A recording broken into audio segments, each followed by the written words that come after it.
BX1 +, l'invité de Fabrice Grosfilet. Et notre invité ce midi, c'est donc Vincent De Wolf, bourgmestre d'Etterbeek et député régional bruxellois pour le mouvement réformateur. Regrouper tous les métiers de la sécurité au sein d'une seule et même école pour l'aspect formation de ces métiers, c'est une bonne ou c'est une mauvaise idée ? C'est une bonne idée. Donc, moi, j'ai pas de langue de bois. Donc, quand le gouvernement fait quelque chose qui est bien, il faut le dire. On va pas commencer à tout critiquer. Donc, l'idée de regrouper la prévention, la formation des policiers, la formation des pompiers. Donc, c'est ce qu'on appelle le projet Bruxelles, avait effectivement l'école régionale de police, l'institut de formation en aide médicale urgente, le centre de formation des pompiers, etc. Sur un seul et même site. Donc ça, c'est bien pour l'idée, mais il faut la concrétiser, c'est ça ? Alors, c'est bien pour l'idée, mais si c'est uniquement pour créer des classes comme ils sont en train de faire et qui vont s'ouvrir en avril ou plutôt en juin, d'après mes informations, ça sert à rien. Je veux dire, c'est sympa que les gens aillent au même endroit, mais là, il n'y a aucune valeur ajoutée. La valeur ajoutée, c'est d'avoir des terrains d'entraînement, c'est d'avoir une tour du feu, c'est d'avoir des terrains d'entraînement pour la police, c'est d'avoir des terrains d'entraînement pour la prévention. Et ça, il n'y a rien. Le budget global qui était prévu, c'était 30 millions. Il a annoncé, suite à mon interpellation, 6 millions. Il a annoncé que ces terrains devaient se concrétiser. Quand vous dites « il », c'est le ministre-président Rudy Vervoort. Donc, il faut d'abord démolir un bâtiment, il faut le reconstruire, il n'y a pas de permis, il n'y a pas de budget. Tout ça, c'est à Aaron ? Oui, mais quand ? Et comment ? Donc, je dirais que l'idée, elle est bonne, mais elle date de 2014. On est en 2020. Milieu de l'année, on va inaugurer des classes. Ça ou rien, c'est à peu près la même chose. Donc ça sert à rien de les regrouper si on n'est pas capable d'avoir des terrains d'exercice. Mais bien entendu, parce qu'aujourd'hui, tant la police que les pompiers doivent aller à l'extérieur de Bruxelles, en Flandre. C'est quand même lamentable, alors que le CIAMU est l'organe de pompiers le plus important du pays. Alors ça, c'est pertinent, si à proximité... Qu'est-ce que vous demandez au gouvernement bruxellois, c'est de dégager les moyens de manière à pouvoir accélérer cette transition ? Vous savez, c'est un peu la technique Pascal Smet, on fait des grands effets d'annonce. Alors ça fait des titres de la presse, on crée une école de sécurité. 6 ans après, toujours pas créé. 6 ans après, on crée des classes. Et l'essentiel qui devait être fait, des terrains d'entraînement, mais c'est même pas encore en cours. Ouais, un terrain d'entraînement, ça veut dire qu'il faut beaucoup d'espace, aussi pas de riverains à côté, parce qu'on fait parfois des manœuvres avec des explosifs et des choses de ce genre. Mais bien entendu, mais c'est ça qui permet la sécurité des hommes et des femmes du feu. Ils doivent apprendre théoriquement, mais aussi pratiquement leur métier. Alors ça, c'est pour Bruxelles, donc l'école de formation. Est-ce qu'un grand centre administratif qui regrouperait les pompiers, la zone de police Bruxelles XL, le standard du SIAMU, c'est aussi une bonne idée ou c'en est pas une autre bonne idée ? Alors, ce qui se passe, si vous voulez, c'est que BPS, donc Bruxelles Prévention Sécurité, ça fait un budget de 2 100 000 euros par an de loyer pour 8 étages, 3 étages occupés depuis 2 ans. Donc, on jette 1 800 000 euros par les fenêtres tous les jours. Ça, c'est le premier point. Et il y a des problèmes de personnes, des problèmes de compréhension, de communication. Le patron de BPS, apparemment, on a des difficultés de concertation avec les chefs de zone, avec les bourgmestres, ça on l'a vécu, aussi avec le chef des pompiers, parce qu'il veut, de force, je dirais, regrouper ce qu'on appelle les centralistes et les dispatchers. Oui, donc c'est ceux qui répondent au téléphone et qui d'une part, ceux qui indiquent au secours où il faut aller. Voilà.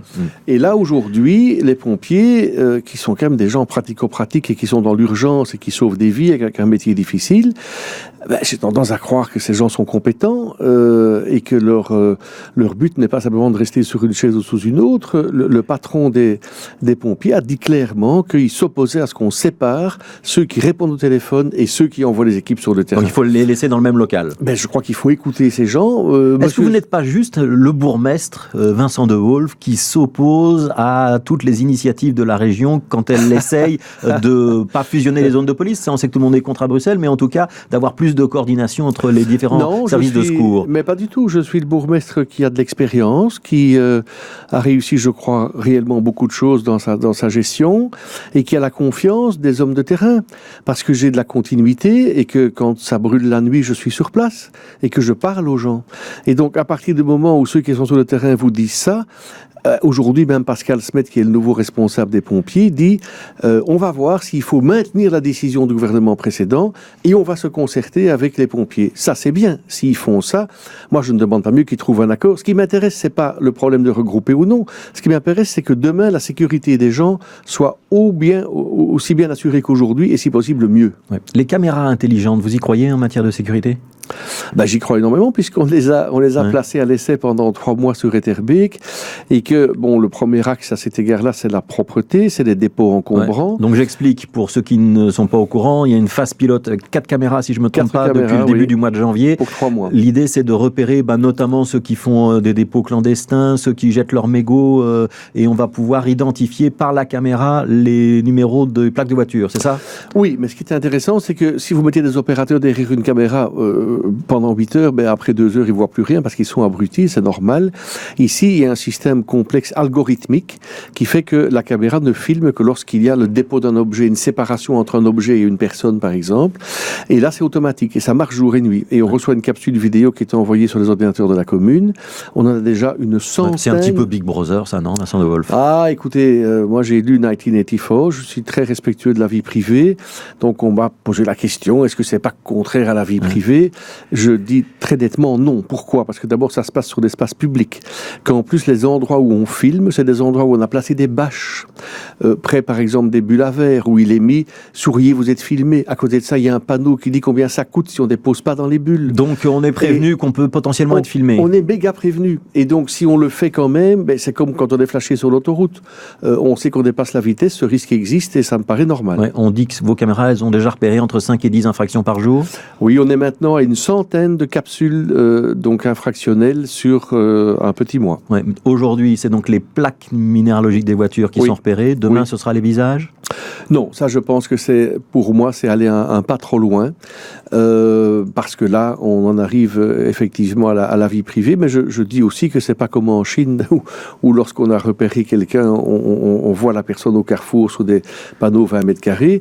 Ici, c'est des agents assermentés qui reçoivent la capsule, qui prennent une photo vidéo et qui l'envoient au contrevenant avec son constat. Ça reste évidemment en circuit fermé. On peut contester l'utilisation de cette image vidéo entendu, si on estime que, par exemple, je n'étais pas au volant de ma voiture et ce n'est pas à moi que vous devez envoyer la contravention? C'est une sanction administrative communale, il y a une procédure, ça veut dire que la personne reçoit le constat à domicile, elle a un délai pour accepter ou pour contester, elle peut demander d'être entendue par le fonctionnaire sanctionnateur, évidemment il y a une procédure. Vincent de Wolf, il y a l'élection du nouveau président de la régionale du mouvement réformateur de Bruxelles. On sait que David Lester et Boris Diliès seront candidats. Est-ce que vous serez candidat? Non, écoutez, je vais vous dire que j'ai été sollicité pendant de nombreux mois et de très très très large, et qu'à un moment donné dans le même groupe, parce qu'on s'est vu pendant des mois dans un très bel esprit de collaboration avec les deux David, avec Alexia, avec Stéphane. Donc David Wetzmann, David Lester, Alexia Bertrand. Et donc qui siège avec vous au Parlement régional bruxellois. On avait un accord pour que ce soit, je dirais, Alexia et moi qui se présentent, par exemple. Et puis moi j'ai reçu cette nouvelle fonction qui démarre maintenant d'ailleurs de présidence des parlementaires libéraux francophones sur l'ensemble du pays, sur l'ensemble des parlements. J'ai commencé à envoyer mes courriers, j'ai eu des réponses, je vais commencer... Donc un rôle de coordination entre tous les parlementaires des différents parlements. Ouais. Exact, et c'est important, parce que ça veut dire que pour des sujets de société, que ce soit, je dirais, des problèmes comme l'euthanasie, comme l'avortement, comme la diversité, etc., des choses qui sont tout à fait transversales, quels que soient les parlements, c'est vraiment important d'arriver à faire la cohésion entre tous les parlementaires, d'où qu'ils soient wallons, bruxellois ou de communauté française. Et donc du coup, vous vous concentrez sur cette fonction-là, ça veut dire que vous ne sait pas tout faire en même temps. Vous ne serez pas candidat pour la régionale. Donc je ne serai pas candidat. Vous soutiendrez David Lester? Je soutiens très nettement et très clairement David Lester. Boris Diliès n'a pas de qualité? Mais bien entendu qu'il en a. Et je l'ai dit aussi qu'on est en de bonnes mains, quelle que soit la personne qui est désignée, de toute façon, la régionale va réussir. Mais choisir, c'est renoncer. On ne sait pas voter pour 2 personnes à la fois. Et ce qui m'a guidé, tant qu'à faire, c'est l'âge de M. Lester. On a un président de 33 ans au fédéral. Ici, il aurait 35 ans. Je ne dis pas qu'il est déjà trop vieux, mais là, on est quand même encore dans un JRL, dans un jeune. Et je crois que c'est un beau message pour l'avenir. Puis il travaille dans le social, donc moi, ça me plaît bien. Vincent de Wolf est notre invité ce midi. On va marquer une pause dans cet entretien pour le journal et on retrouve Vincent de Wolf dans une dizaine de minutes. BX1+, L'invité de Fabrice Grosfilet. Mais tout de suite, on retrouve donc Vincent De Wolf, bourgmestre d'Etterbeek, qui est député régional bruxellois. Un petit mot sur le Brexit, Vincent De Wolf, dans votre commune qui est quasiment à l'ombre des bâtiments du Parlement européen et où résident quand même un certain nombre de fonctionnaires européens, un certain nombre de Britanniques. Vous avez envie de leur dire quoi ce matin ? Mais nous, on ressent pas mal de tristesse parce qu'on a été la première commune, avec à l'époque les chemins de Marken de Merken, à créer une commission consultative européenne parce qu'on a beaucoup de bâtiments européens chez nous et s'ils ne sont pas chez nous, ils sont à 20 mètres de chez nous. Et donc, nous, ce qu'on a reçu essentiellement comme message, ce sont des Britanniques qui sont tristes, qui sont pas contents, qui sont fâchés de cette décision, certains qui ont demandé à devenir belges. C'est la question que j'allais vous poser. Il y a beaucoup de demandes de naturalisation Alors, j'ai plus suivi les chiffres, mais effectivement, depuis que c'est connu, le nombre de personnes qui, chez nous, habitent la commune et ont demandé à devenir belges est quand même sensible. Oui. Alors, je voudrais qu'on parle un instant des négociations fédérales avec l'appel du roi hier soir. Est-ce que vous croyez encore qu'on va pouvoir enclencher de véritables négociations dans le courant de la semaine prochaine, comme le souhaitaient les deux informateurs? Mais écoutez, j'étais présent, évidemment, pour les vœux de Sa Majesté le Roi. Je pense que j'ai pas qualité nécessairement pour en juger, mais mon avis personnel est qu'il a tout à fait raison.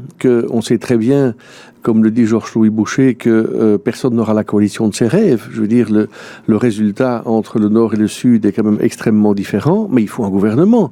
Les Belges attendent un gouvernement qui va améliorer le bien-être, la solidarité, la sécurité, le niveau de vie. C'est urgent. Quand le roi dit qu'il faut abandonner ses exclusives, ça s'adresse à qui? Mais moi, je comprends que ça veut dire qu'il ne s'agit pas de perdre son temps en vaines querelles, que personne ne peut espérer réaliser 100% de son programme. C'est le système belge. Je veux dire, en Belgique, on vote à la proportionnelle. Donc on est obligé de former une coalition. Mais on est obligé d'avoir une coalition. Une coalition, ça ne veut pas dire une compromission, ça veut dire un compromis. Ouais, est-ce que pour ce compromis, c'est un message vers les partis qui ont lancé des exclusives en disant ne faites plus ça, faites des concessions, mettez-vous autour de la table. C'est qui a lancé les exclusives? Il me semble que c'est les socialistes d'un côté et c'est la NVA de l'autre. Ouais. Est-ce que pour favoriser ce compromis, le mouvement réformateur est prêt à discuter avec la NVA, y compris de régionalisation de certaines compétences ou de transfert de compétences? Sur le fond, moi je ne vais pas réagir, je n'ai pas de mandat. Je dis simplement que sur la ligne, il est indispensable, et la Première ministre le dit chaque fois qu'elle est interviewée, qu'elle est toute contente de ses fonctions, mais qu'elle espère une chose, c'est que ça cesse assez vite, parce qu'il faut un gouvernement de plein exercice. Mais est-ce qu'on peut discuter du communautaire pour favoriser l'installation d'une coalition fédérale ou pas? Quand on dit qu'on peut faire des concessions, ça veut dire qu'il faut être ouvert et écouter les autres. Mais vous savez aussi que nous, on est dans une ligne d'un parti qui est dans le socio-économique, dans la sécurité, dans le bien-être, et qu'on estime que aller toujours de plus en plus loin, ça peut être aussi dangereux. Mais il faut pouvoir écouter et discuter. Vous êtes aussi un partisan de la Belgique unitaire? Je suis un partisan de pouvoir fêter dans 10 ans une Belgique qui aura 200 ans et dont on sera fier. Et je suis optimiste par nature, sinon j'aurais déjà arrêté la politique depuis longtemps. Ouais, donc la Belgique va survivre à la crise actuelle. C'est mon opinion et c'est mon vœu. Ouais. Une toute dernière question, Éric Thomas qui s'en va. Oui, c'était prévu. Oui. Est-ce vous avez un parcours comparable, vous êtes bourgmestre depuis longtemps, vous avez eu une carrière à la région. Est-ce qu'un jour, Vincent De Wolf arrêtera la politique et quittera la fonction de bourgmestre, ou c'est la dernière qu'il quittera? Alors, vous êtes gentil de comparer. On a quand même une bonne dizaine d'années de différence, donc je pense que ça compte. Je vous dirais simplement et très sincèrement que moi, la fonction de bourgmestre, mais je m'accomplis dans tout ce que je fais, honnêtement, je crois, avec conviction et passion, mais c'est ma première fonction. Je suis pas né à Etterbeek, c'est mon seul défaut par rapport à Etterbeek, mais sinon j'ai tout vécu là. Je connais tous les pavés, tous les brins d'herbe, les habitants. C'est très chouette, c'est très gai de pouvoir modifier sa commune. J'ai gardé la propreté aussi, donc je pense que ce serait la dernière fonction que je quitterai et je ne suis pas prêt de la quitter tant que les gens voudront de moi. En tout cas, pendant un certain temps encore, je serai là. Merci beaucoup, Vincent De Wolf. Merci.